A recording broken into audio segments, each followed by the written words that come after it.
Good evening, beautiful people of planet Earth and all other interdimensional entities of love, light, truth, righteousness, peace, beauty, sweetness, goodness, kindness, mercy, compassion, healing, abundance and prosperity, and true loves and community. Let's call upon all those angels at this particularly very holy time of the year. For us Jews anyway. I've just not long come in from being out in the garden, bindying, and got myself a terrible sunburn, and feel quite wrecked actually. But I've unmoulded my little resin glow-in-the-dark glittery hearts that I made with what was left of Beauregard's tail. Like the first lot I made, I plaited it all beautifully, and that got wrecked because I didn't have the right. I mixed up the components of the resin so it wouldn't set. So I had another go, and this time I only had little tiny like strands of his fur left from his tail, and so it was a bit sad, but I managed to very carefully weave it and to twist it and put it into another love heart mould, and this time the resin has set and I added glow in the dark, and I put a photo of it up on my Instagram and my Facebook because in the daylight it looks sort of purpley colour, and in the glow in the dark, after you expose it to the lamp light and then turn the light off, it's bright blue. So my inner child, Miss Five, was like, "Oh yay!" Plus Beauregard. Who's that? Oh, it's Moirati. So plus Beauregard is, in there. What's left? A little piece of him left. He died on the 1st of August 2023, and so it's just 2 years and almost 2 months, and I'm still holding on. I'm holding on while letting go. Anyway, what started this off was I found that I had kept his piece of his tail in my locket that I wear in my charm necklace, and I had when I polished it up last week, I think it was, I discovered I had quite a bit of fur in there, and I thought, well, I could either spin it into, when I'm spinning wool, or I could put it into a heart and put it back in the locket, which is the plan, but the heart mould's a bit bigger, so I might have to grind them down and make them small to fit the locket. And then I worried about that because I noticed that the locket keeps flickering open since I polished it up. So I'm scared that I'll lose the last of his tail and his heart. So I might not put it back in the locket after all. After all that effort, which was what it was intended to do, to wear in the locket, I might just put him in one of my little mojo bags that I always carry with me when I'm out and about, or I might attach the heart to his beautiful portrait that Jared made for me. Like maybe just put it in the centre of the frame or something. I've got options what I can do with it, and if I do that, I don't have to grind it down and make it fit the locket and then risk losing it. So I think that's what I'll do. I still need to grind it down just because it's got rough edges from when I made it, just on the back of it. So I'll just grind that bit down. And yes, I like the idea of attaching him to his portrait. That way it's his tail and it stays with him as much as possible. And at night it'll probably scare me when it glows in the dark and I come into the room at night. But anyway, it doesn't glow in the dark for very long. And how I know that is I have glow in the dark resin on, if you look, it's over my left shoulder. I'll point there. My grimoire, I have the same glow in the dark resin on that, and it doesn't glow for very long. I come in, after turn the lights off, maybe with 10-15 minutes, and it's glowing. And actually, it's a bit spooky sometimes.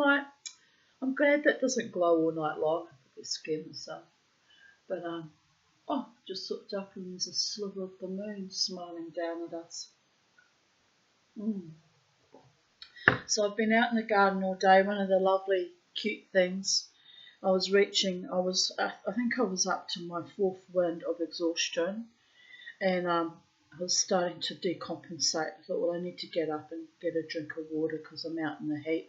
I wore a big sun hat today, like I was sensible in that regard, but didn't use sunscreen again. I don't know why I'm like this. It's kind of suicidal given my proclivities to grow skin cancers. And the irony is I've had texts all week from my previous skin doctor, kind of pressuring me to come for skin checks, but they don't bulk bill anymore, and I'm not going to pay out of pocket. I can't afford that. I can barely afford to fucking live. So how did I defy against all that? Out in the hot sun, no sunscreen, living my best life. I won't find that so funny if I get advanced skin cancer like my uncle Jeremy did and die of it, but you know what? You die of something eventually anyway. So, in the immortal words of the Tanya, fuck it. But anyway, the cute thing that happened while I was out there, having my fourth or fifth wind, thinking, this is just too much for me. It's such a big job, all on my own, digging up little tiny bindies and got to physically pick them up with your fingers, and oh my God, it's been a mammoth job. I've been at it for over a week now. I've still got to do the front. The front won't be as hard because they're more lush and clumpy and they're easier to get out. I discovered when I did the side this evening before I came inside. So about 5ish, I was still working on it. Oh, that's not so bad. The back was hell on earth. But I listened to wonderful podcasts. I listened to Polarity Josh. I listened to someone else talking about buried UFOs, and I can't even remember what I've listened to. In the end, I've been listening to them all day, and I had brain fade from being out in the heat, digging weeds and just exhausted. So in the end, I just put my phone away and charged, and I don't want to even hear it. I just want silence. The sound of silence. I even put that on my Facebook status. What are you thinking? The sound of silence, sung by Disturbia, because I disturbed myself like that, out in the hot sun like a mad woman and an English woman, which is ironic since I'm a New Zealander. Well, I do have English ancestry on my father's side, so there is that. But we're more Irish than English. I think the English and Scots was on my father's and mother's side. Anyway, we're all touched with, a bit of insanity and trauma, intergenerational trauma. And we're very impulsive. Well, I am. I got that from my father. Very impulsive. We'll go out and wear good clothes, and Dad used to change the oil in his best suit trousers, things like that. But we're a bit loop-to-loop. Used to send my mother into paroxysms of fury when he did that. But he really didn't give a fuck. And you know what? Neither do I. But anyway, being Thursday morning, my beautiful Rati came and did the cleaning. So she's inside, mopping the floors and vacuuming, cleaning the bathroom.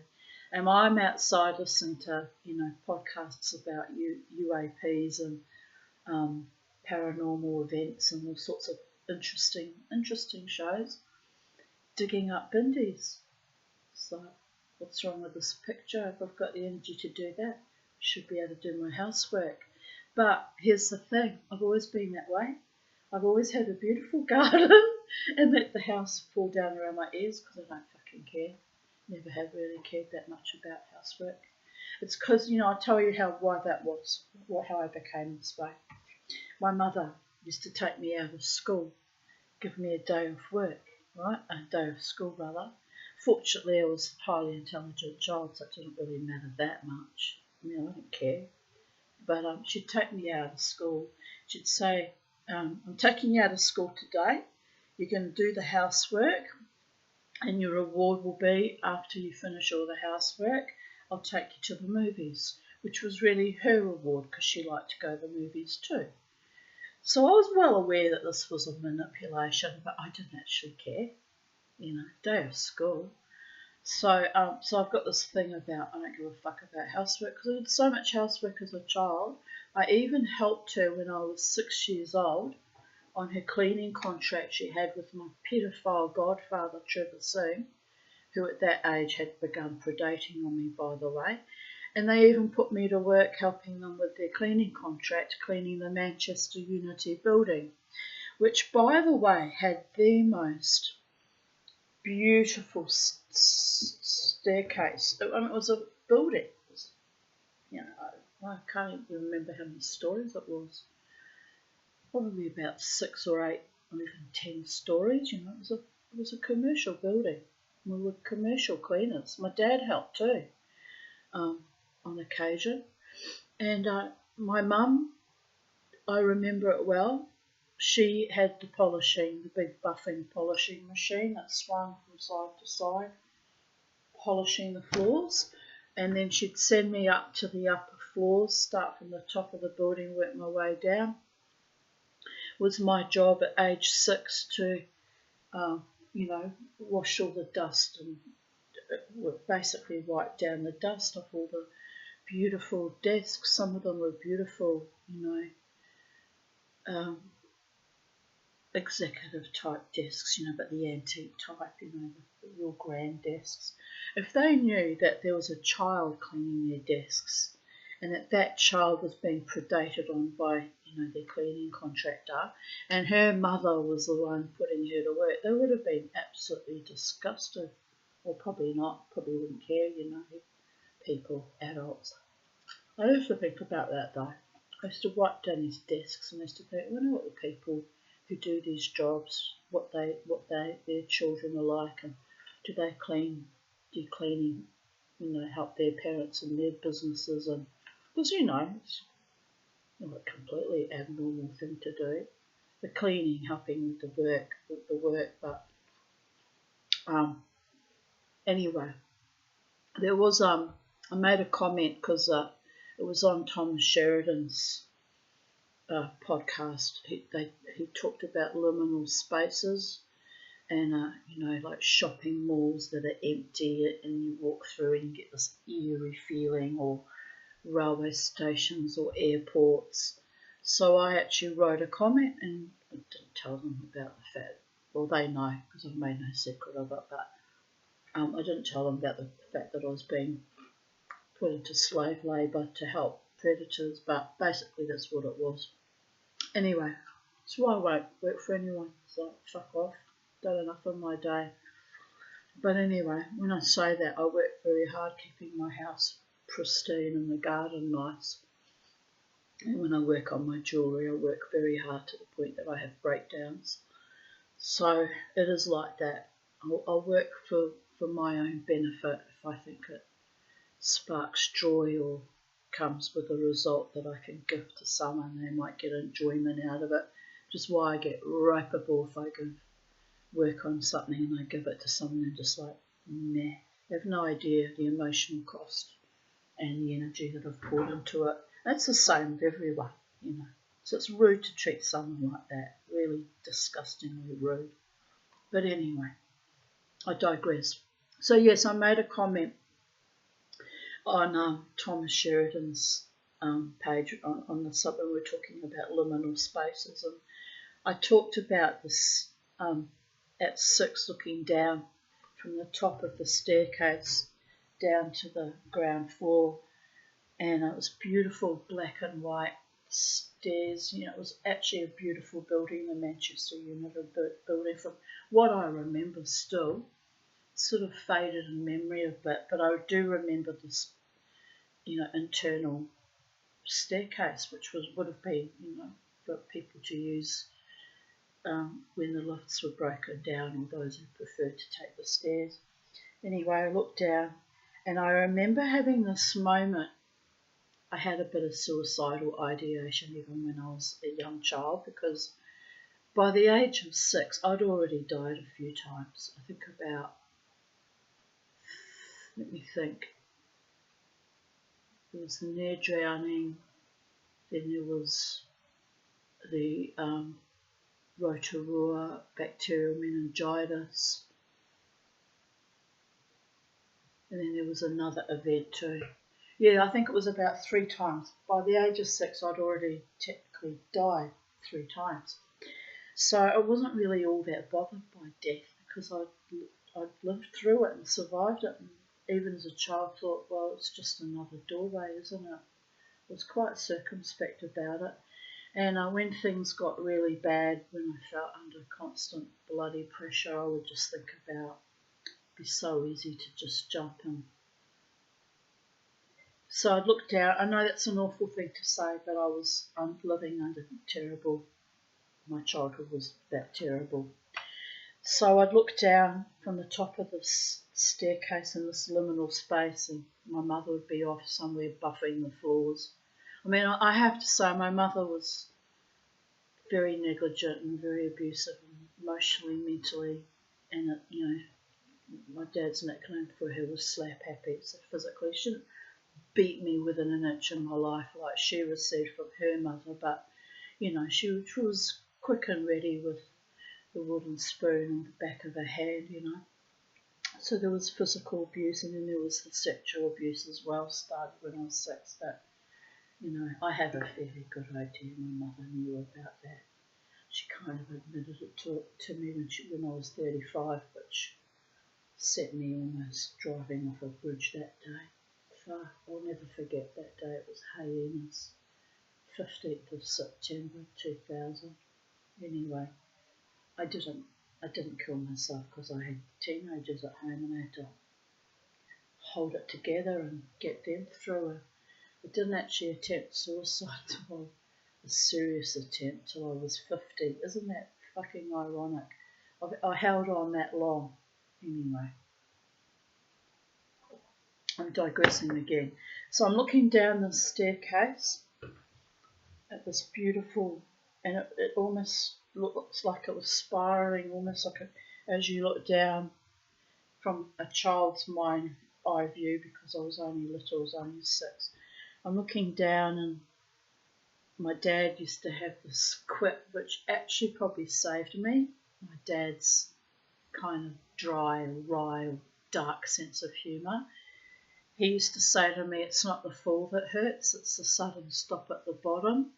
And then he would throw his head back and he would laugh and laugh and laugh. I still remember his waddling, and I'd look at him and think, I didn't have the language for it yet to think that, like now I just would have just said, oh, I'm just a fucking idiot. But, when you're a child, you don't think that way.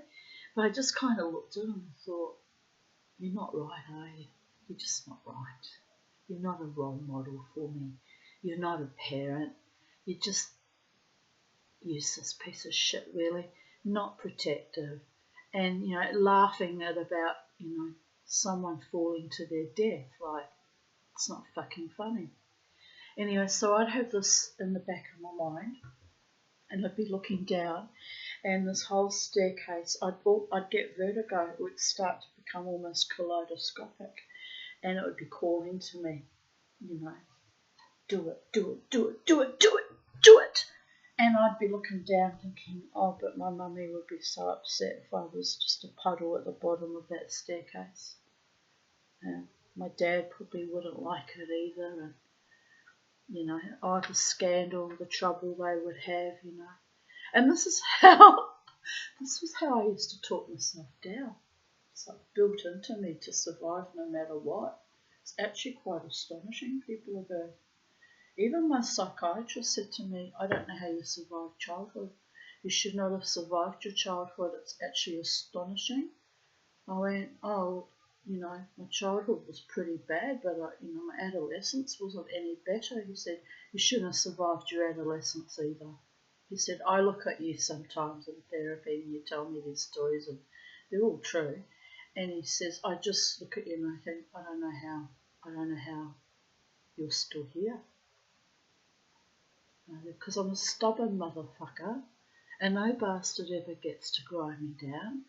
And I've outlived most of my enemies, but when I get into extreme exhaustion, I have to talk myself down. I have to really talk myself down, because that's when it tips me over into the edge of that kind of ideation. It's part of it's a kind of a disassociation too. So anyway, so I'm telling you the story about liminal spaces. Yes, and I described, looking down the staircase and the silence and literally looking down into the abyss. And I would look down and, I think I have a guardian angel. I don't think, I know I have a guardian angel, some entity that protects me, because they're always there for me in the 11th hour. They might wait till I'm just on the threshold between life and death, like literally the 11th hour, but then they'll sort of pop in and save me somehow, or pull me back from something. And it's happened many, many, many times now. So I'd be looking down the staircase and I'd be thinking it'd be so easy to just slide down the banister, and what fun that would be, as a child, not thinking you'll fall absolutely to your death. And I'd even sometimes go to lift my leg over, and then I'd think something would just say, don't do it, Tanya. Don't do it. Just don't be silly now. Go and do some more dusting, Tanya. And then off I'd go and carry on with my work. The other thing my mother had me doing when I was 6 years old was threading, sewing together love beads, little hippie love beads, strings of love beads I made every night after school. And she would give them to delinquent girls that had been put in a borstal, which is a home for delinquent girls. The little love bead necklaces that I made every night, my mother would give away to these girls who thought that my mother was the most wonderful earth angel, mummy figure, role model, and little did they know at home she was a fucking nightmare putting me to work.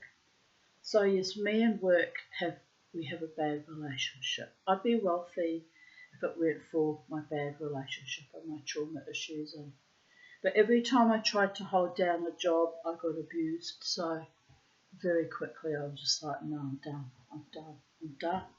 So I have a sunburn and a bad attitude and exhaustion on board. But I'm kind of happy, in a way, because I've worked on that grass every day, and it's hard work digging away at it in the heat, but on the other hand, I can walk barefoot on my lawn and not worry about all the terrible little prickle seeds putting little splinters into my feet, which is what set me off on this. I had my first splinter and I was like, that's it, it's got to go. So I'm proud of myself, because I've done this hard work all by myself, and I've achieved it almost. Just got to finish off the front, as I said. But yes, that's what I wanted to tell you. So I'm sitting under my lime tree, and above the lime tree is the African tulip tree. I think the seeds came from a seed pod up there on that tree, or it's possibly come from the elm, I'm not sure, but anyway. So I'm sitting there, and my back's hurting, and back of my neck really hurts here from bending down, looking down, pulling little weeds up. So there is that, and I'm thinking I'm in so much pain, and what am I trying to prove anyway? Last year I just put up with it, just wore shoes, and seeds really only annoy you for 2 weeks and then they die off again. But anyway, I thought, why am I doing this? What is this obsession about? And all of a sudden I felt something, I could just see it out of the corner of my eye, because I was concentrating, weeding the grass, out of the lawn, listening to the podcast. So my attention was on 2 separate things at once, and then I see something float down over my line of vision.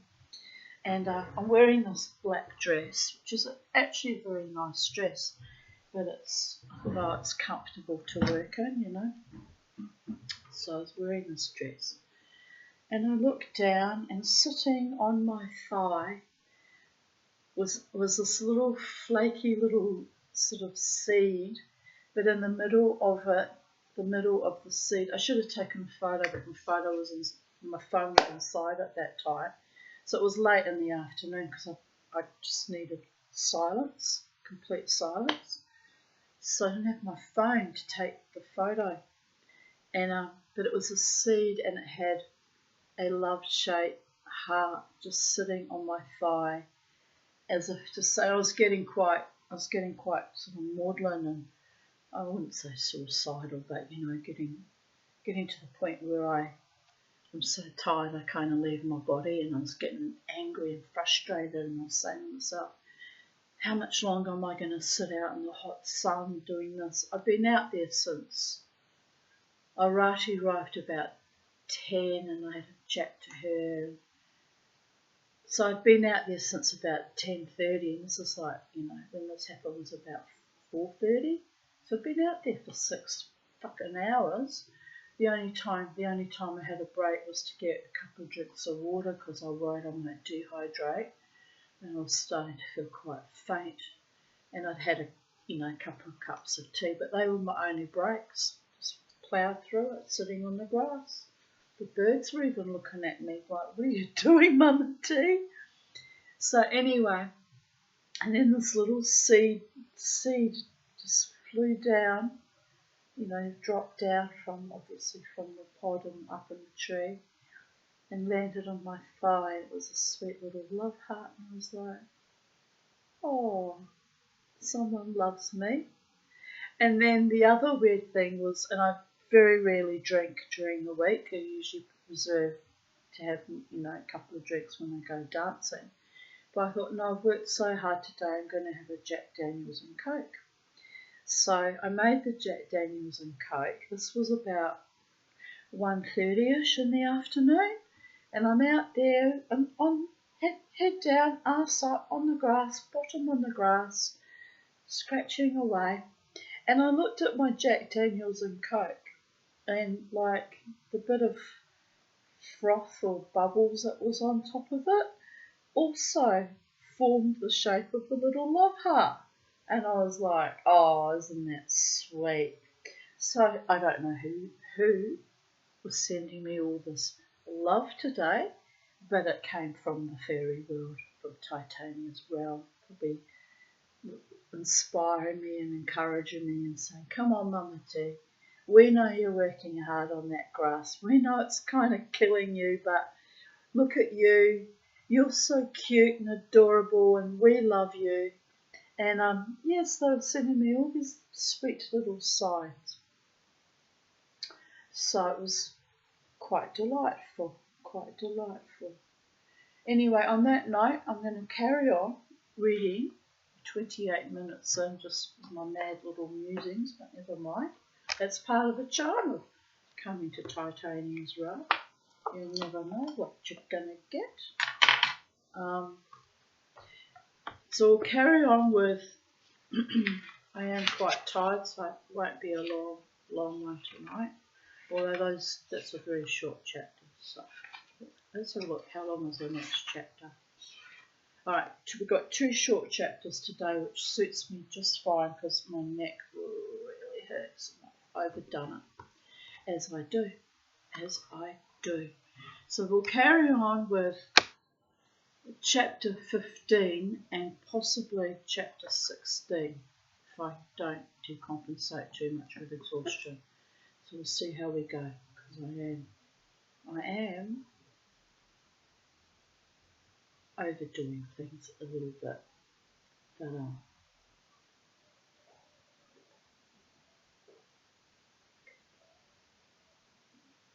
the birdie boys were out in their cages, and their outside cages, from just before Rati arrived. I got them out there. It's about 9:30 till 5 I brought them in. So they had a lovely day outside too. And they're actually very happy little birdies. So well they should be. They have a better life than I do, I think. No, we've got it pretty good. It's all pretty good at the moment, so I can't complain. Chapter 15 of the Noldor and Beleriand, and I'm going to eat these Harvest Snap dried pea things because I love them and I need something salty and snacky. So I'm going to eat and read. Multitask, multitask. Walk and talk, walk and talk. It's a thing when you deal with the Tanya. Walking and talking and trying to do several things at once. So, how else am I going to achieve things? I have to go into some kind of mania to get things done because otherwise I just flounder around. Flounder around, people of Earth. Right. Oh, that's delicious. Needed that.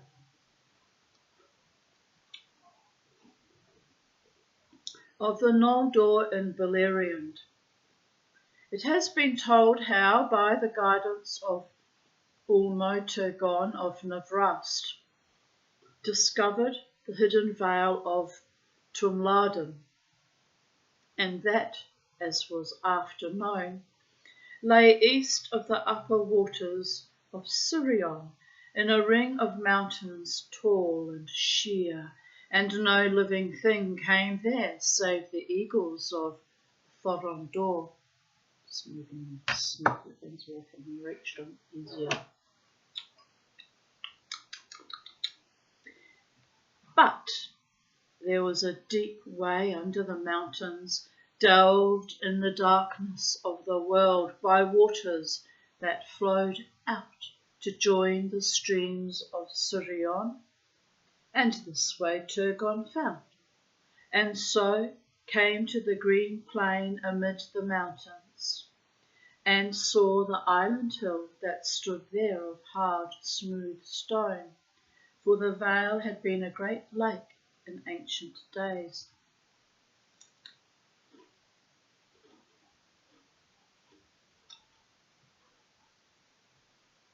Then Turgon knew he had found the place of his desire, and he resolved to build there a fair city, a memorial of Turion upon Tuna. But he returned to Navrast and remained there in peace, though he pondered ever in his thought how he should accomplish his design.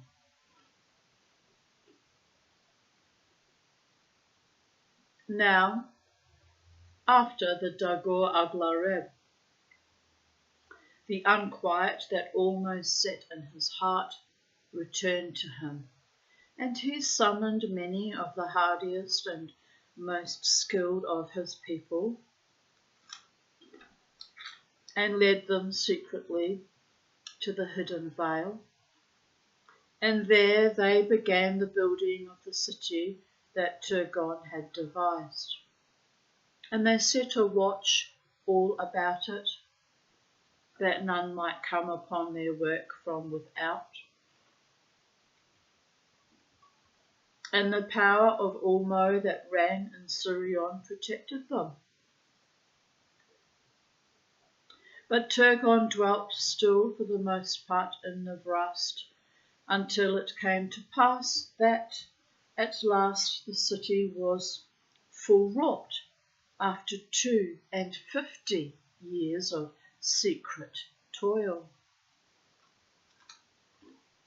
52 years to build that city.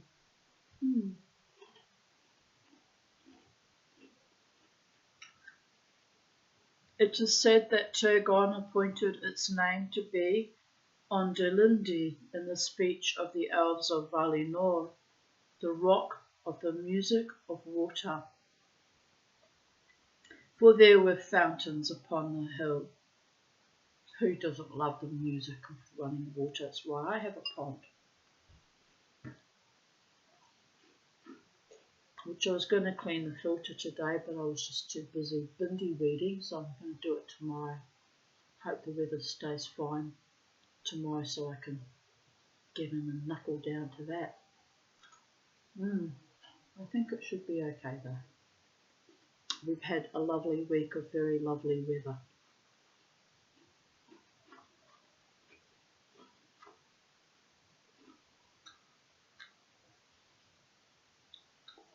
But in the Sundaran tongue, the name was changed, and it became Gondolin, the hidden rock.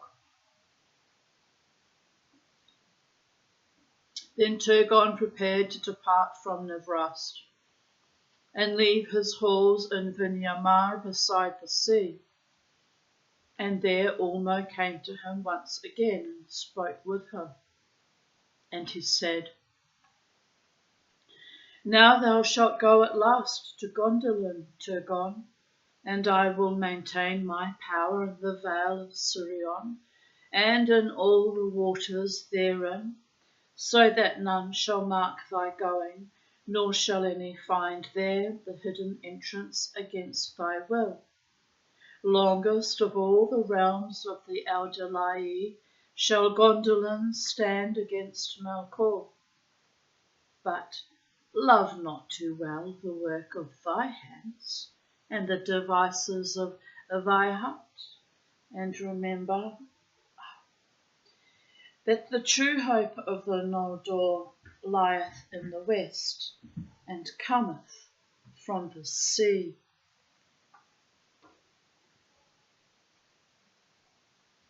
Sorry, my neck's starting to seize up. It's quite painful. And Ulmo warned Turgon that he also lay under the doom of Mandos, which Ulmo had no power to remove. Thus it may come to pass, he said, that the curse of the Noldor shall find thee too ere the end, and treason awake within thy walls. Then they shall be in peril of fire.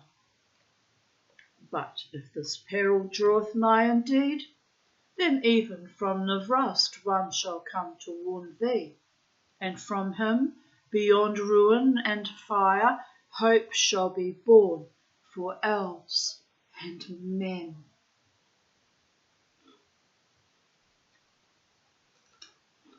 Leave therefore in this house arms and a sword, that in years to come he may find them, and thus shalt thou know him, and not be deceived.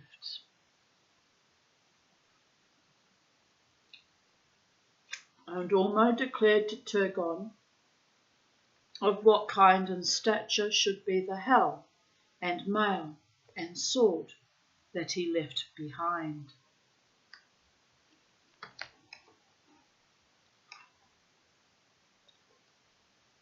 Then Ulmo returned to the sea, and Turgon sent forth all his people, even to a third part of the Noldor of Fingolfin's following, and a yet greater host of the Sundar, and they passed away company by company, secretly under the shadows of Ered Withrin, and they came unseen to Gondolin, and none knew whither they had gone. And last of all, Turgon arose and went with his household silently through the hills and past the gates in the mountains, and they were shut behind him. Through many long years none passed inward thereafter, save Hurin and Huor only, and the host of Turgon came never forth again until the year of lamentation, after 350 years and more.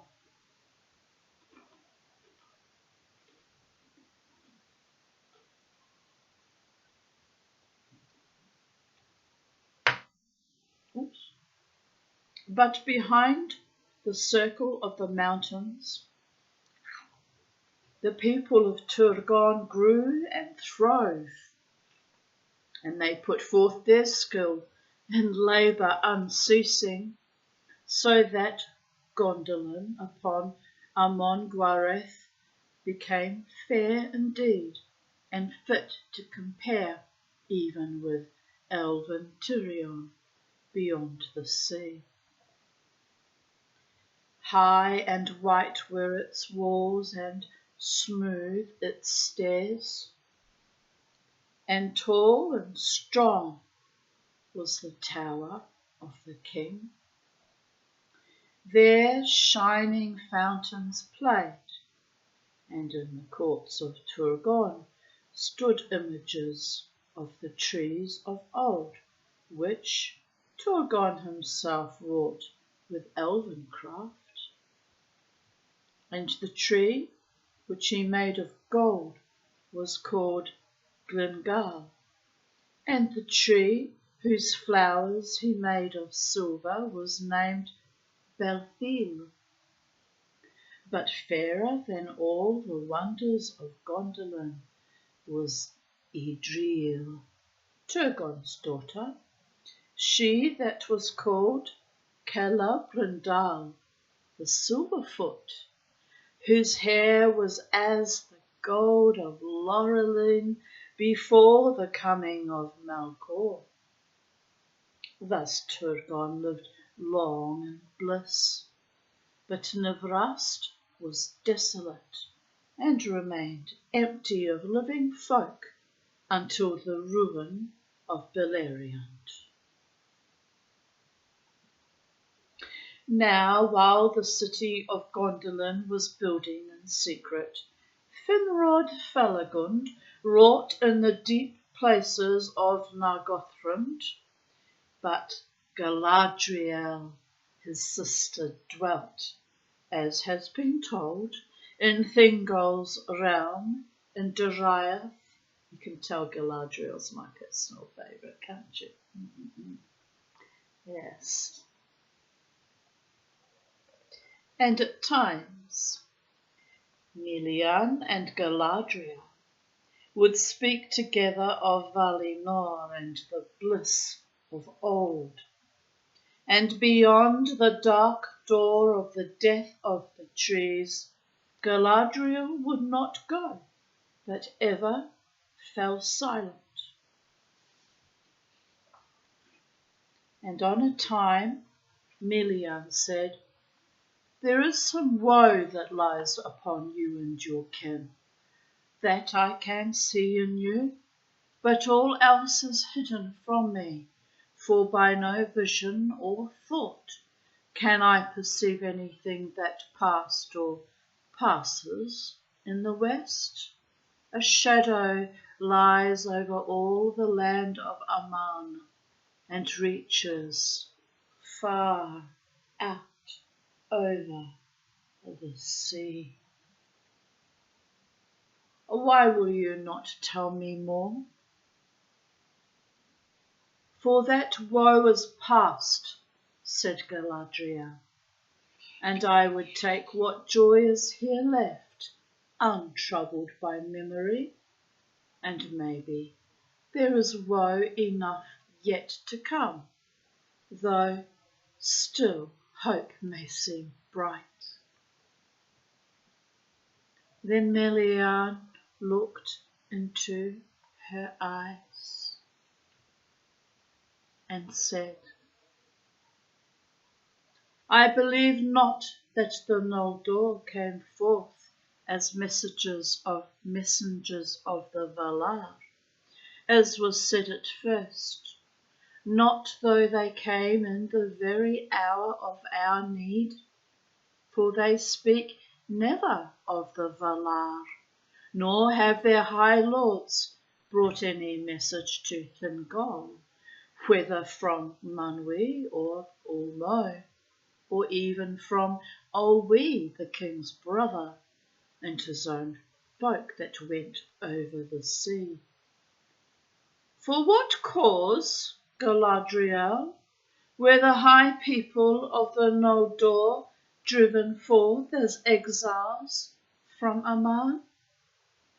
Or what evil lies on the sons of Fëanor that they were so haughty and so fell?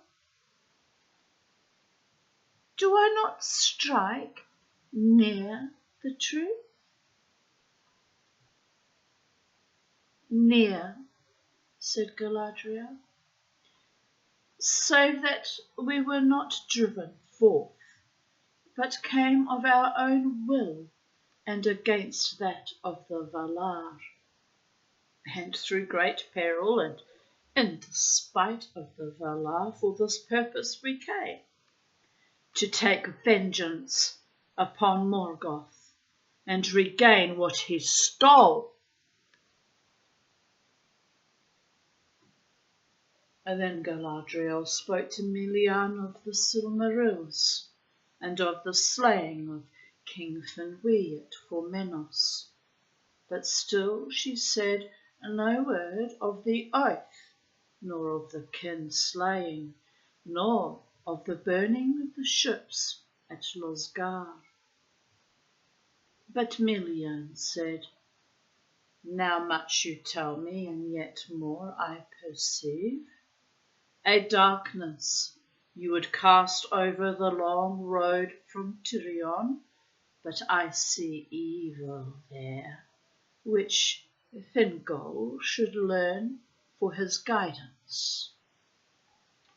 Maybe, said Galadriel, but not of me. And Melian spoke then no more of these matters with Galadriel. But she told to King Thingol all that she had heard of the Silmarils. This is a great matter, she said, greater indeed than the Noldor themselves understand. For the light of Aman and the fate of Arda lie locked now in these things, the work of Fëanor, who is gone. They shall not be recovered, I foretell, by any power of the Eldar, and the world shall be broken in battles that are to come, ere they are wrested from Morgoth. See now, Fëanor they have slain, and many another, as I guess. But first of all, the deaths they have brought and yet shall bring was Finwë your friend. Morgoth slew him ere he fled from Aman. Then Thingol was silent, being filled with grief and foreboding. But at length he said, Now at last I understand the coming of the Noldor out of the west, at which I wondered much before. Not to our aid did they come, save by chance. For those that remain in Middle-earth, the Valar will leave to their own devices until the uttermost need. For vengeance and redress of their loss, the Noldor came.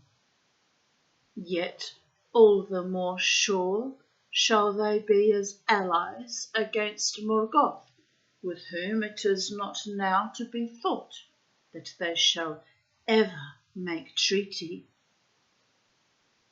But Melian said, Truly for these causes they came, but for others also. Beware of the sons of Fëanor.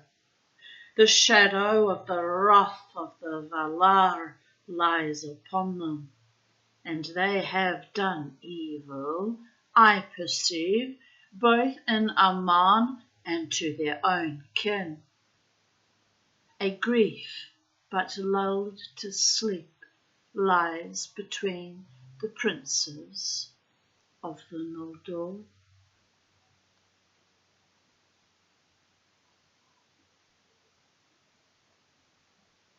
And Thingol answered, What is that to me? Of Fëanor I have heard but report which makes him great indeed. Of his sons I hear little to my pleasure, yet they are likely to prove the deadliest foes of our foe. Their swords and their counsels shall have two edges, said Melian. And afterwards they spoke no more of this matter.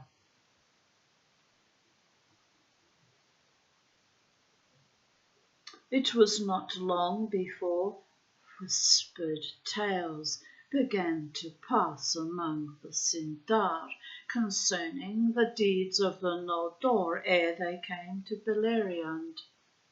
Certain it is whence they came, and the evil truth was enhanced and poisoned by lies.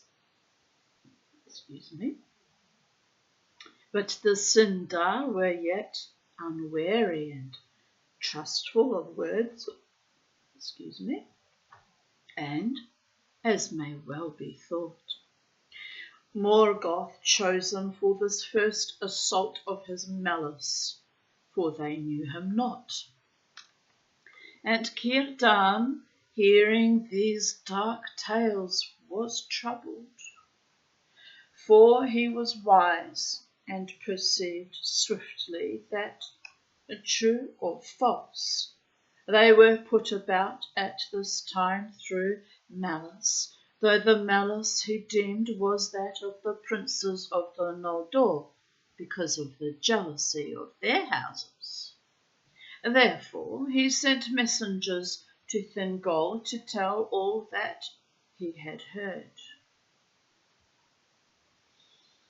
It chanced that at that time the sons of Finarfin were again the guests of Thingol, for they wished to see their sister Galadriel.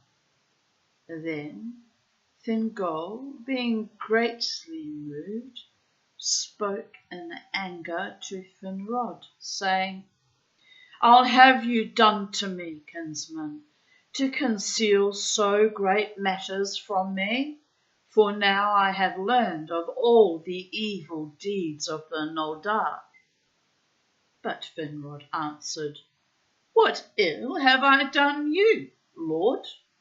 Or what evil deed have the Noldor done in all your realm to grieve you? Neither against your kingship nor against any of your people have they thought evil or done evil." "I marvel at you, son of Eowyn," said Thingol. "But you would come to the board of your kinsmen thus red-handed from the slaying of your mother's kin, and yet say naught in defence, nor yet seek any pardon." Then Finrod was greatly troubled, but he was silent, for he could not defend himself, save by bringing charges against the other princes of the Noldor, and that he was loath to do before Thingol. But in Angerod's heart the memory of the words of Caranthir welled up again in bitterness, and he cried, "Lord, I know not what lies you have heard, nor whence, but we came not red-handed. Guiltless we came forth, save maybe of folly, to listen to the words of fell Fëanor, and become as if besotted with wine, and as briefly. No evil did we do on our road, but suffered ourselves great wrong, and forgave it.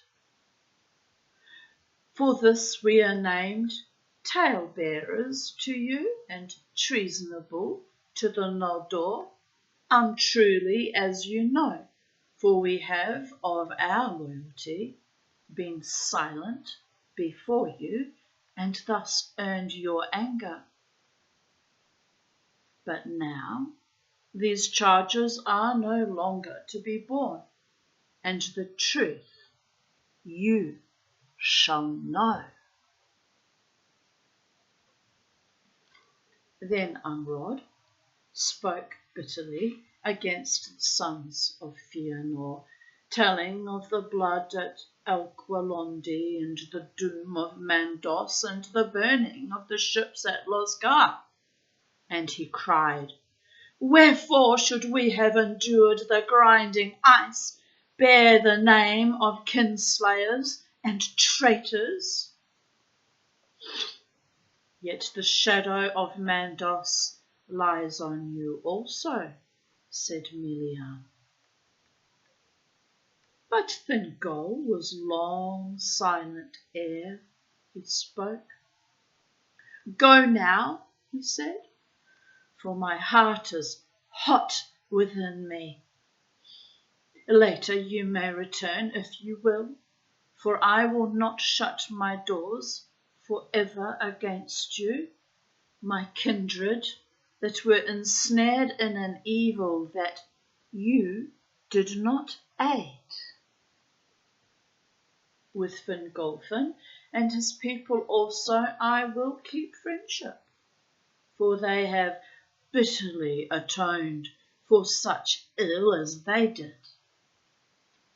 But in our hatred of the power, capital P, power, that wrought all this woe, our griefs shall be lost. But hear my words. Never again in my ears shall be heard the tongue of those who slew my kin at Alqualondi, nor in all my realm shall it be openly spoken while my power endures. All the Sindar shall hear my command, that they shall neither speak with the tongue of the Noldor, nor answer to it. And all such as use it shall be held slayers of kin and betrayers of kin, unrepentant. This is how you kill a people, by the way. First, you kill their language, then their culture, and then their civilization moulders away into dust, barely remembered. It's been done many times throughout history. Many, many times.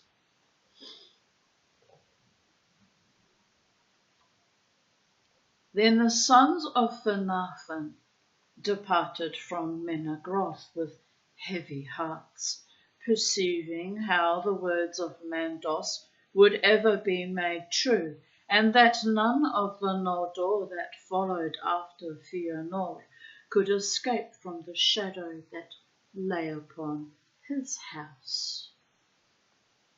And it came to pass, even as Thingol had spoken, for the Sindar heard his word, and thereafter, throughout Beleriand, they refused the tongue of the Noldor, and shunned those that spoke it aloud. But the exiles took the Sindarin tongue in all their daily uses, and the high speech of the West was spoken only by the lords of the Noldor among themselves.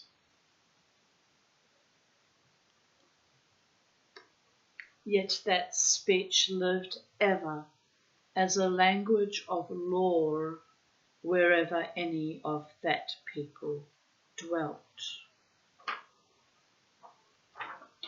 It came to pass that Nargothrond was full wrought, and yet Turgon still dwelt in the halls of Vinyamar, and the sons of Finarfin were gathered there to a feast, and Galadriel came from Doriath and dwelt a while in Nargothrond. Now King Finrod Felagund had no wife, and Galadriel asked him why this should be. But foresight came upon Felagund as she spoke, and he said, "An oath I too shall swear, and must be free to fulfil it, and go into darkness, nor shall anything of my realm endure that a son should inherit." But it is said that not until that hour had such cold thoughts ruled him, for indeed she whom he had loved was Amarai of the Vanyar, and she went not with him into exile.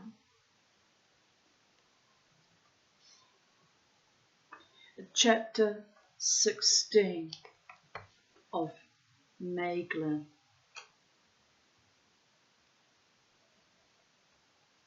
No, it's Maeglin. I remember the pronunciation correctly. A-E is like I. The eye of the tiger. Maeglin. Must be accurate, even if it's not my tongue. Aradel Ar. Fine. Oh, they're giving me a challenge. Aradel Ar Finiel, the White Lady of the Noldor, daughter of Fingolfin, dwelt in Nevrast with Turgon, her brother, and she went with him to the hidden kingdom. But she wearied of the guarded city of Gondolin, desiring ever the longer the more to ride again in the wide lands and to walk in the forests, as had been her wont in Valinor. And when 200 years had passed since Gondolin was full wrought, she spoke to Turgon and asked leave to depart. Turgon was loath to grant this, and long denied her, but at the last he yielded, saying, "Go then, if you will, though it is against my wisdom, and I forebode that ill will come of it both to you and to me. But you shall go only to seek Fingon our brother, and those that I send with you shall return hither to Gondolin as swiftly as they may."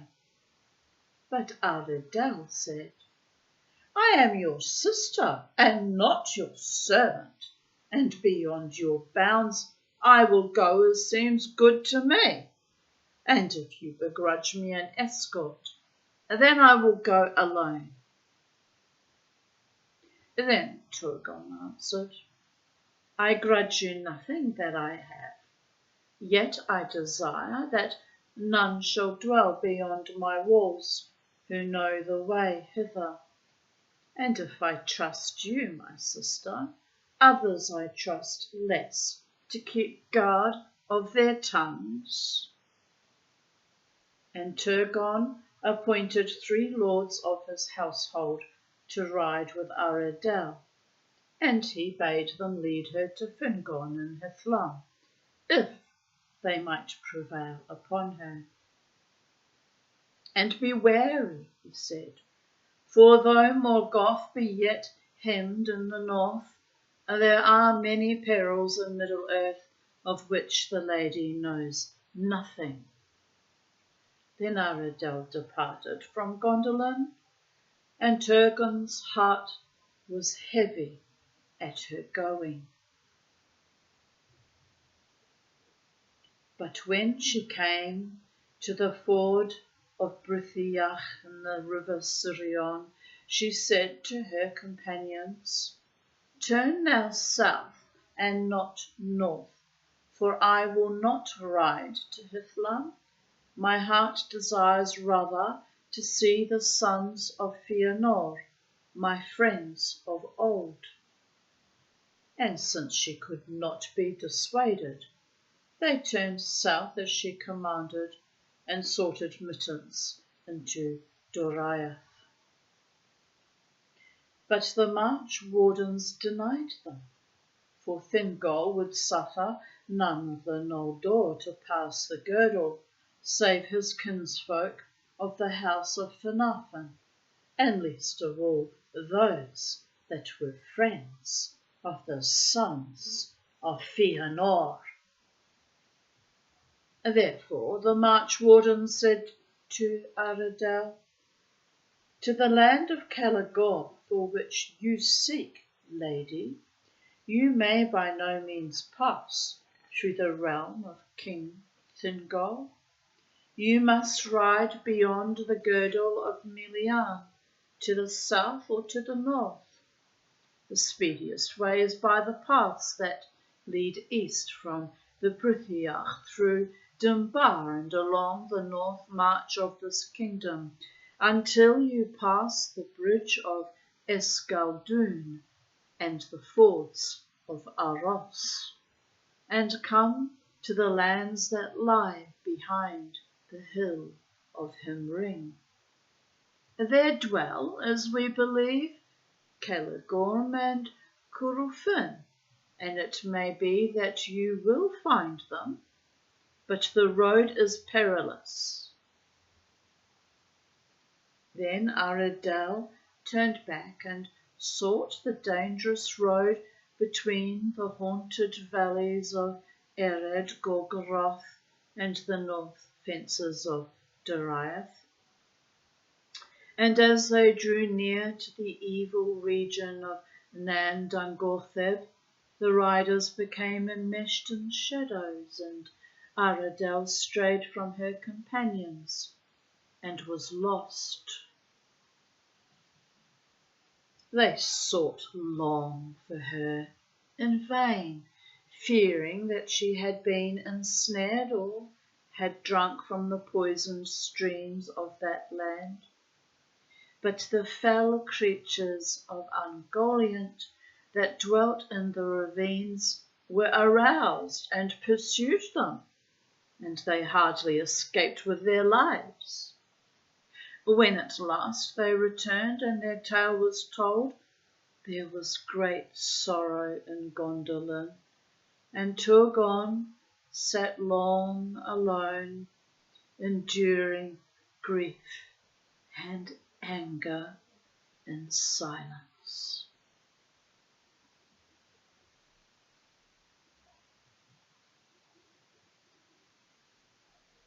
But Aredel, having sought in vain for her companions, rode on, for she was fearless and hardy of heart, as were all the children of Finwë. And she held on her way, and crossing Escaldun and Aros, came to the land of Himlad between Aros and Kelon, where Caligorm and Curufin dwelt in those days, before the breaking of the siege of Angband. At that time they were from home, riding with Caranthir east and Thagelion. But the people of Caligorm welcomed her and bade her stay among them with honour until their lord's return. There for a while she was content, and had great joy in wandering free in the woodlands. But as the year lengthened and Caligorm did not return, she became restless again, and took to riding alone ever further abroad, seeking for new paths and untrodden glades. Thus it chanced, in the waning of the year, that Aredel came to the south of Himlad and passed over Kelon, and before she was aware, she was enmeshed in Nan Elmoth. in that wood in ages past. Melian walked in the twilight of Middle Earth when the trees were young, and enchantment lay upon it still. But now the trees of Nan Elmoth were the tallest and darkest in all Beleriand, and there the sun never came, and there Eol dwelt, who was named the Dark Elf. Of old he was of the kin of Thingol, but he was restless and ill at ease in Doriath, and when the girdle of Melian was set about the forest of Region, where he dwelt, he fled thence to Nan Elmoth. There he lived in deep shadow, loving the night and the twilight under the stars. He shunned the Noldor, holding them to blame for the return of Morgoth to trouble the quiet of Beleriand. But for the dwarves he had more liking than any other of the elven folk of old. From him the dwarves learned much of what passed in the lands of Eldar. Now the traffic of the dwarves down from the Blue Mountains followed two roads across East Beleriand and the northern way, going towards the fords of Aros, past nigh to Nan Elmoth, and there Eol would meet the Nalgrim and hold converse with them. And as their friendship grew, he would at times go and dwell as guest in the deep mansions of Nogrod or Belagost. There he learned much of metal work and came to great skill therein, and he devised a metal as hard as the steel of the dwarfs, but so malleable that he could make it thin and supple, and yet it remained resistant to all blades and darts. Sounds like the skin of a UAP, doesn't it?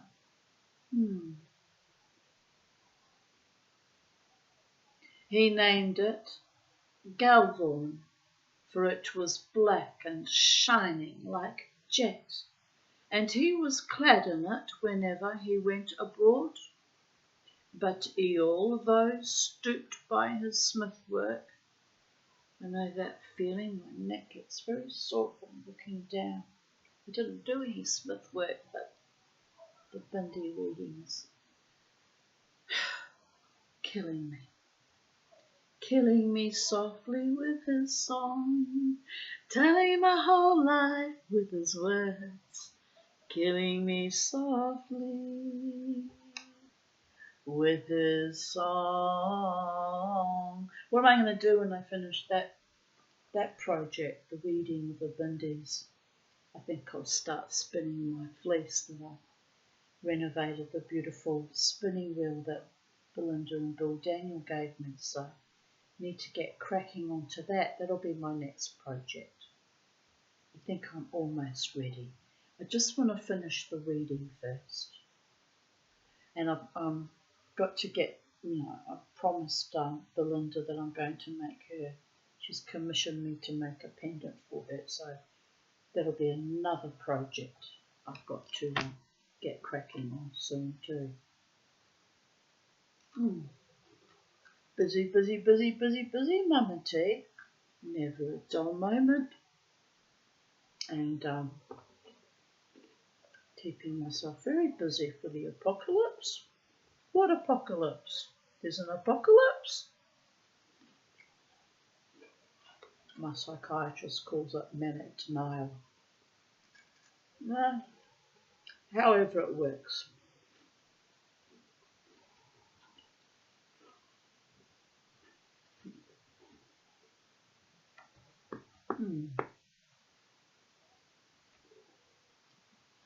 But Eol, though stooped by his smith-work, was no dwarf, but a tall elf of a high kin of the Teleri, noble though grim of face, and his eyes could see deep into shadows and dark places.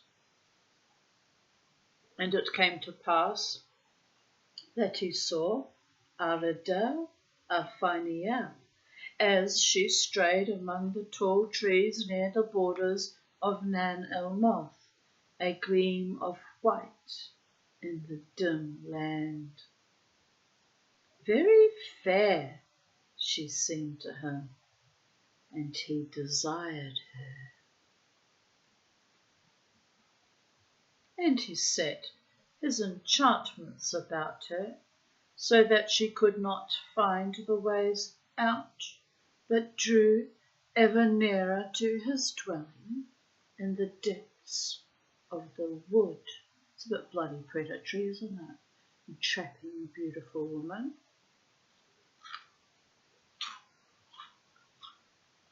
You know what I think of that, don't you? Seedy as fuck, isn't it? But it's not about me, it's a fairy story. It's a fairy story telling your errands. Calm your farm, telling your errands. Lured by false, fake men. You better bloody mean it, or that elf and I are going to have fisticuffs.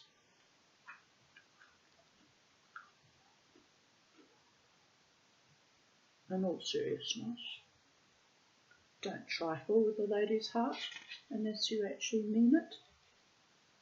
Hate people like that. Hate them. Calm your farm, yes. Calm your farm.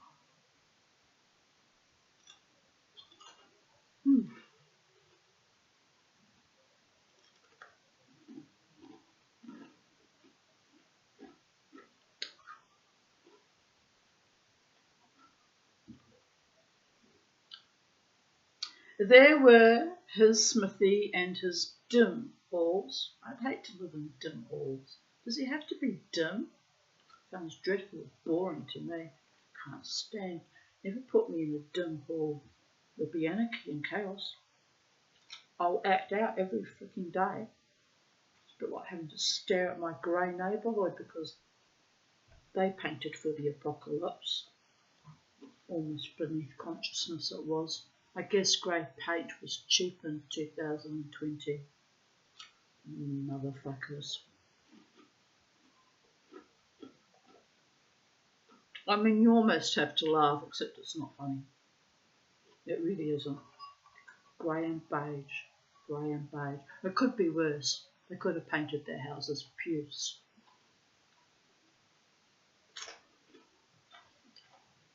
When the women in the neighbourhood all reach menopause, they'll be in their grey and beige houses wearing puce. They'll just look like a bucket of vomit, and I'll laugh and laugh and laugh and tickle my toes.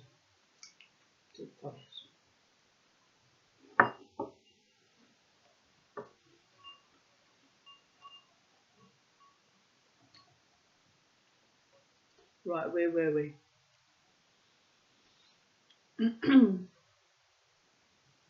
There were his smithy and his dim halls, and such servants as he had, silent and secret as their master. Sounds like going to Dracula's bloody castle, doesn't it? With his little misshapen, evil little servants and handmaidens and weird shit.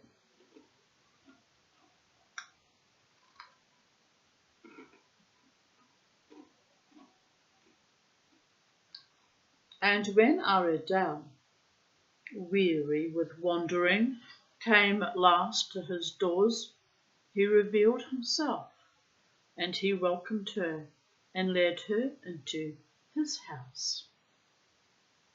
And there she remained, for Eol took her to wife, and it was long ere Any of her kin heard of her again? Told you he was seedy, didn't I? Mama T has an instinct for these things. Also, to be fair, I've read the book before and it's stuck there in my memory somewhere deep, deep, deep in my subconscious. Oh, you have to laugh. Hilarious. Right, how much longer have we got? I need a drink. I need a little drinky poos, people of Earth. Yum, yum, yum, yum, yum, yum, yum. 4, 2, 4, 6, 7 pages.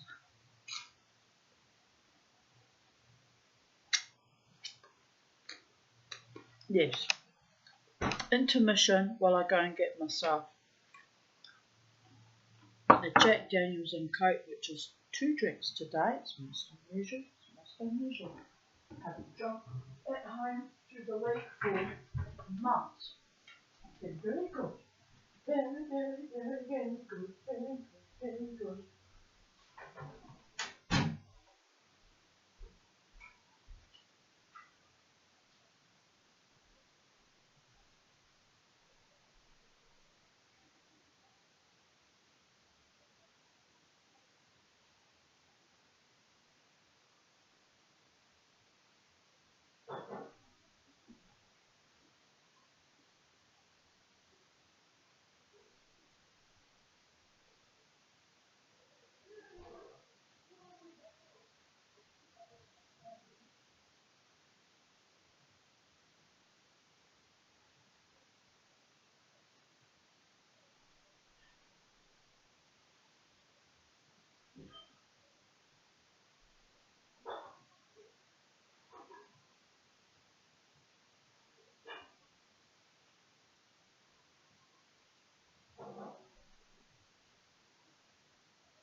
Getting cold. Got my aircon on. It's actually getting cold in here. Right, let's put this.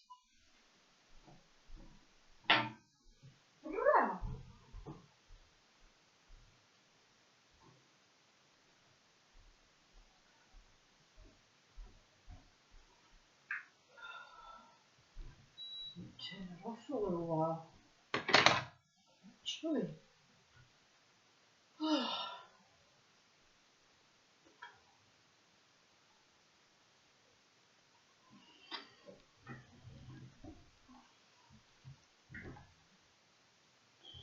So, funny story.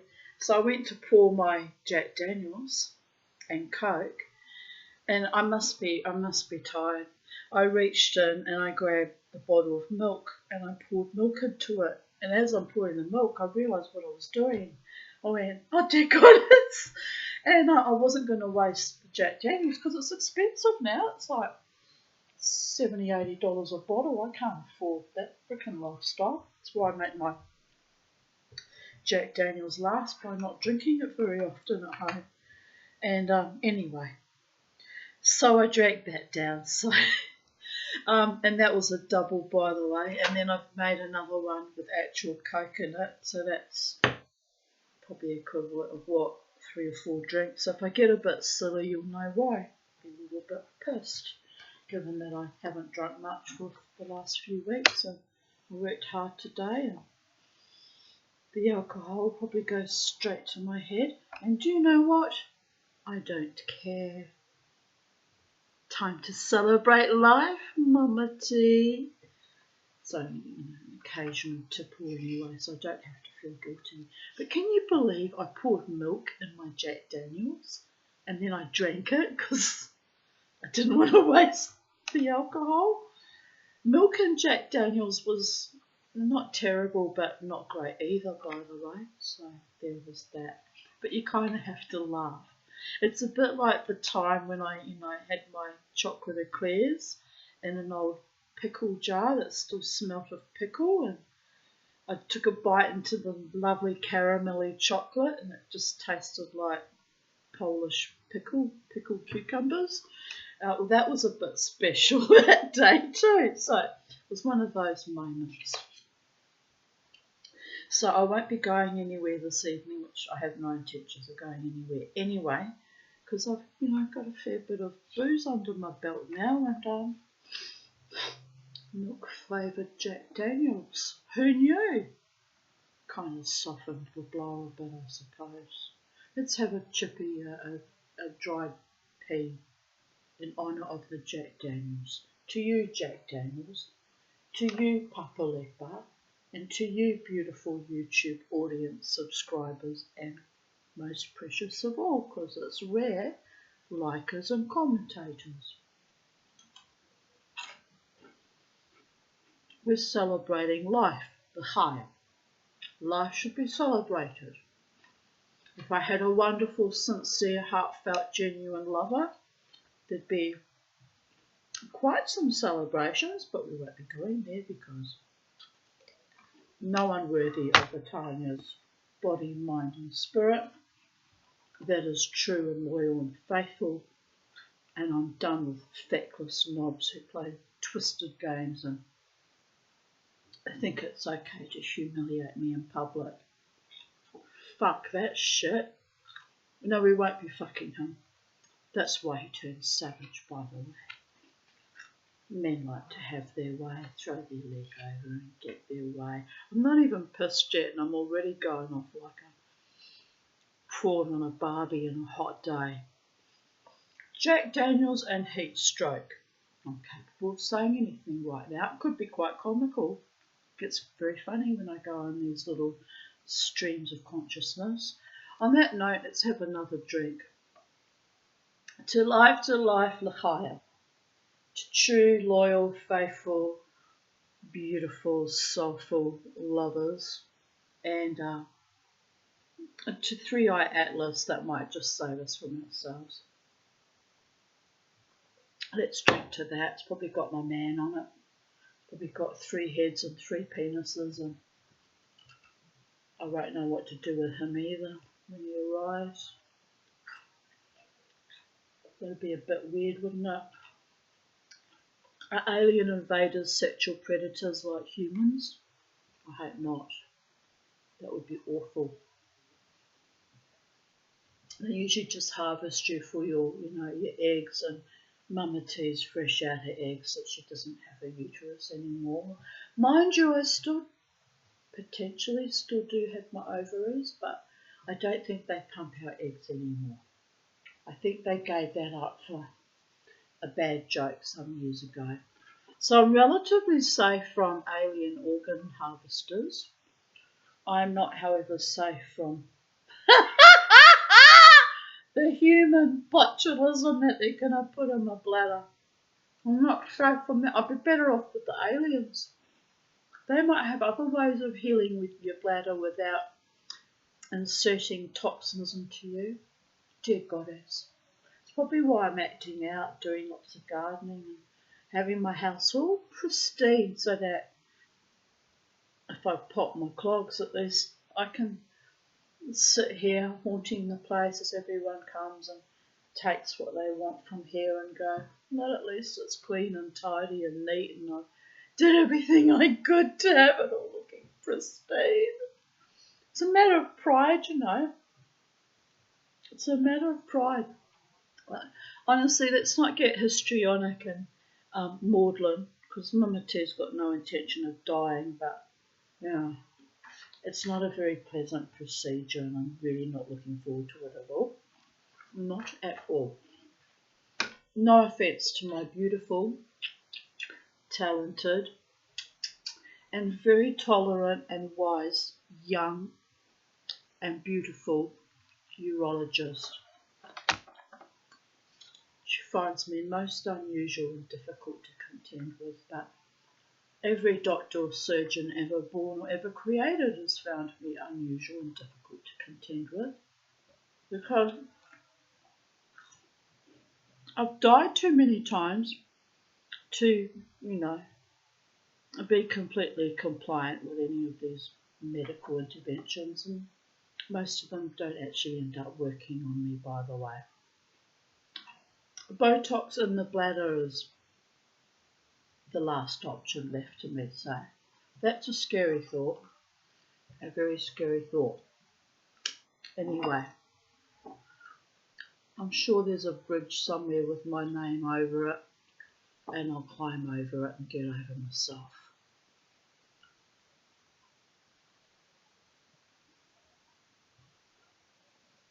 And as I said, the fairy realms were sending me little messages of sweet love today. And there's a wonderful concert happening at Alexandra Hills Bluff Bar on Sunday. I can't afford to go. I've got $70 left, but 2.5, well, no, not 2 hours. Hour and a half or hour 40 drive up there will chew up a fair bit of bloody petrol, and then I need petrol to come back, and then I need to be able to buy a bit of food and drinks. I don't have enough money to take that trip up there, so I won't be going. So have a wonderful time, Ramjet and Paulie. I won't be attending, not that you care, but I'm not there anyway.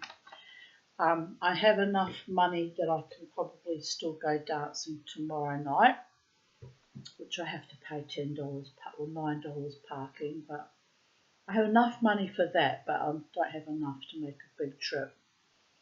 I've always wanted to go up to that Bluff Bar because it's by the sea, and have a swim and sit on the beach for a while and then go and listen to the music. So I've always wanted to go, but it's something that hasn't happened yet. I'm always stymied by not quite enough money when these little concerts and things take place. And so I'm not avoiding you deliberately, it's just monetary and annoying and frustrating, but it is what it is.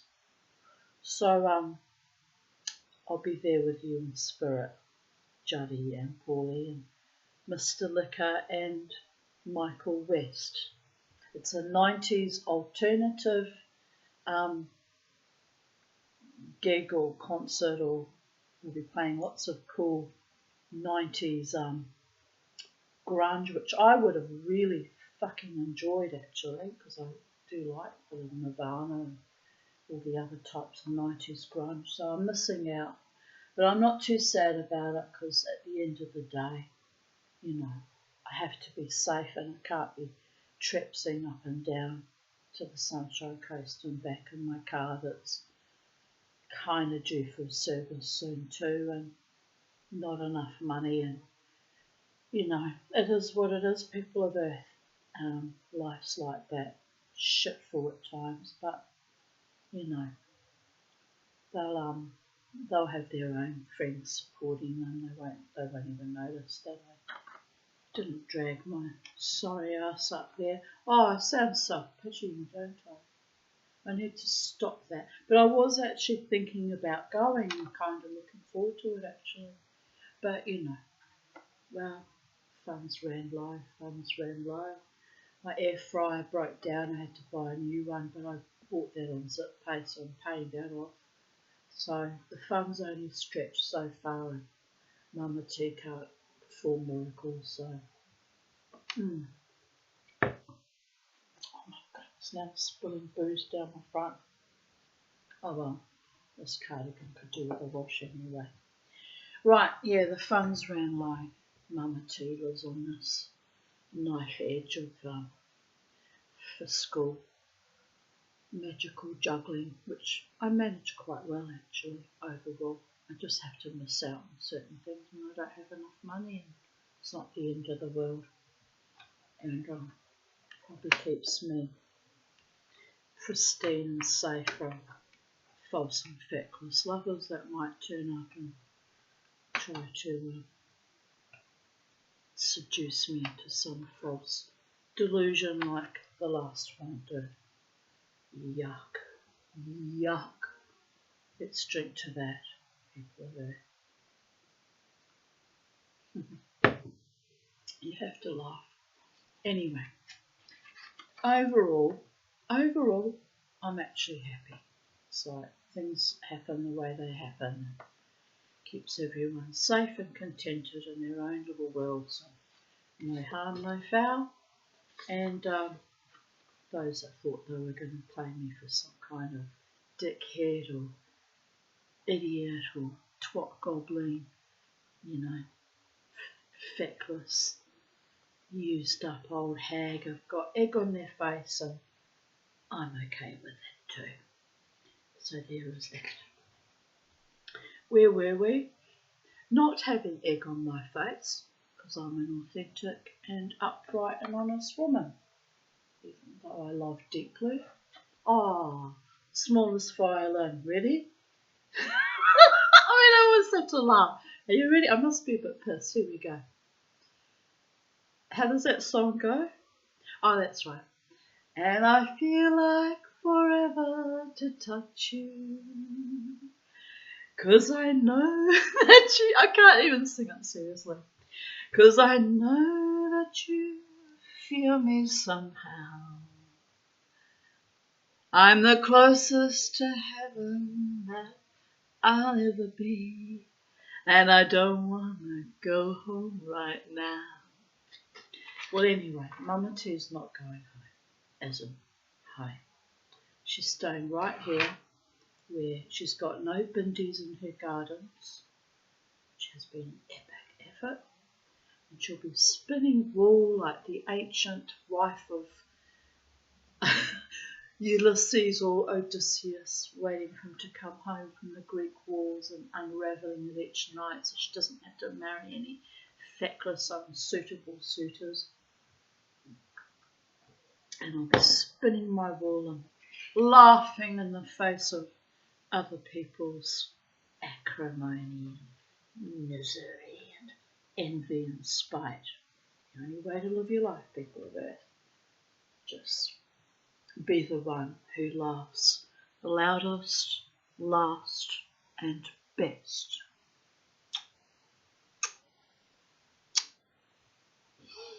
Right, we'll continue on with the story. We'll get serious now. It is not said that Arundel was wholly unwilling, nor that her life in Nan Elmoth was hateful to her for many years. For though at Eorl's command she must shun the sunlight, not altogether a bad idea, especially if you sprout some skin cancers, they wandered far together under the stars or by the light of the sickle moon. Or she might fare alone as she would, save that Eorl forbade her to seek the sons of Fëanor or any others of the Noldor. So she didn't fulfil her plans, which she set out for was to meet her kin. Got forbidden by some dark elf that took his fancy to her. Another fucking control freak.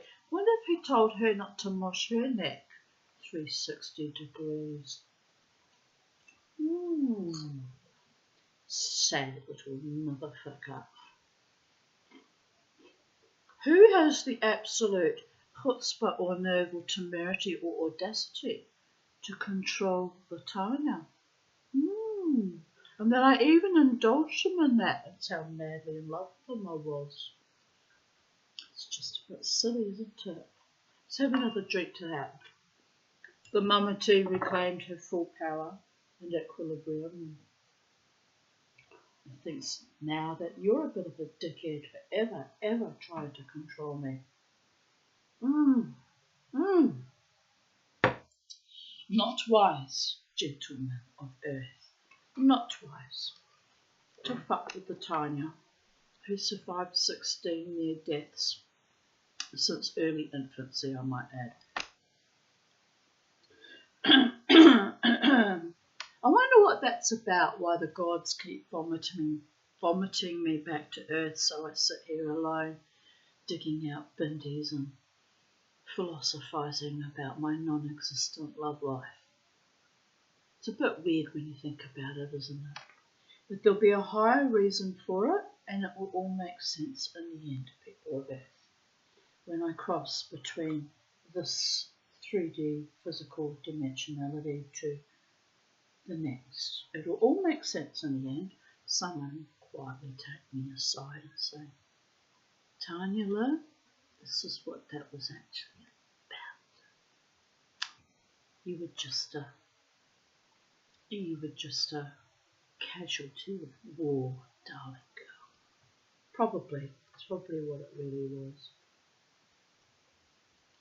Ah, well.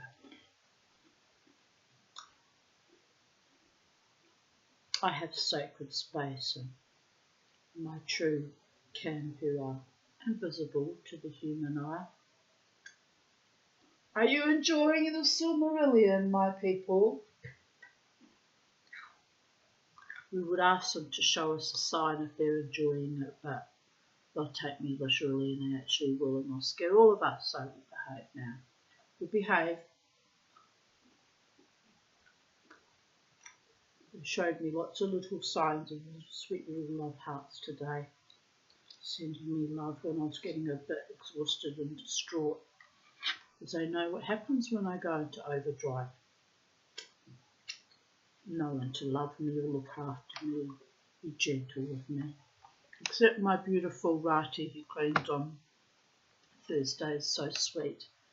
I told her the story about being up at the casino, and I said at 3 o'clock all the piranhas come. I said midnight the grey wolves, 1 o'clock I said the crocodiles, snap, snap, snap, snap, snap. By 2 or 3 come the piranhas, and I was telling my friend Joe, tall Filipino Joe, about it. And then this man went dancing past us, looking at us lasciviously, going, Rati, who's a devout Muslim woman, laughed and laughed and laughed. I said it was freaking hilarious, but it just proves that I knew my people well. I'd been dancing with them in that space at the Treasury Casino for 12 fucking years, so I could smell them coming, and between 2 and 3 in the morning is what I used to call the fuck fest. And suddenly all the men in Brisbane who had been out in the music scene or out in the casino doing their thing suddenly got panicked about having to go home alone without a woman to do argy-bargy with. So they would come literally in waves. And it's true what I used to say. Midnight with the grey wolves. 1 o'clock, the crocodiles. And between 2 and 3, the piranhas. And my friend, she's my friend, but she's my cleaning lady, my caseworker. She said, why do you call them piranhas? I said, because they eat you from the ankles up. They devour you before they even get to say hello. You've already been devoured. And she laughed and laughed. But, when you think about it, that was the space I danced in for 12 years and fought through and for and past and survived. I mean, it's a bit chilling when you think about it. Never mind.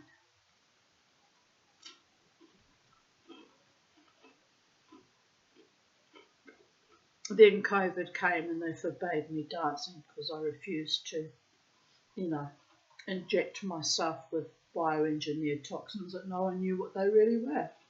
Refused, point blank. So I'm already sick, I'm already dying. I've been dying for fucking 5 years ago, 55 years. I said, enough already. I'm not going to stick any poisons into me. And here I am now, submitting to the Botox, so you can imagine how fucking furious with myself I actually feel. But, I'm choosing life. I'm choosing life. As a Jew, I'm adjured to choose life, but not with anything that actually only gives me death. Bam, bam, bam. Anyway, I said no to the COVID bioengineering, and now I'm going along with the Botox. I'm actually quite terrified because it's not what I wanted for myself. I wanted a loving man by my side who adores me. And I wanted a fully operational bladder, but it wouldn't respond to any of the other medications. So this is where we're at now, people. Can you believe people put that poison in their face to keep themselves looking young, willfully poison themselves? I knew a woman like that at the casino. She was that poisonous from all the toxins she ingested every fucking week. Oh, she was savage and ugly. So deep ugly.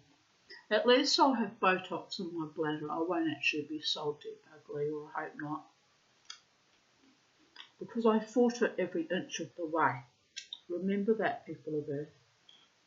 I fought it off now for 2 years. So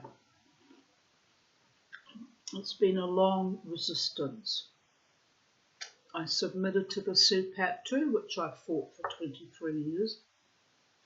And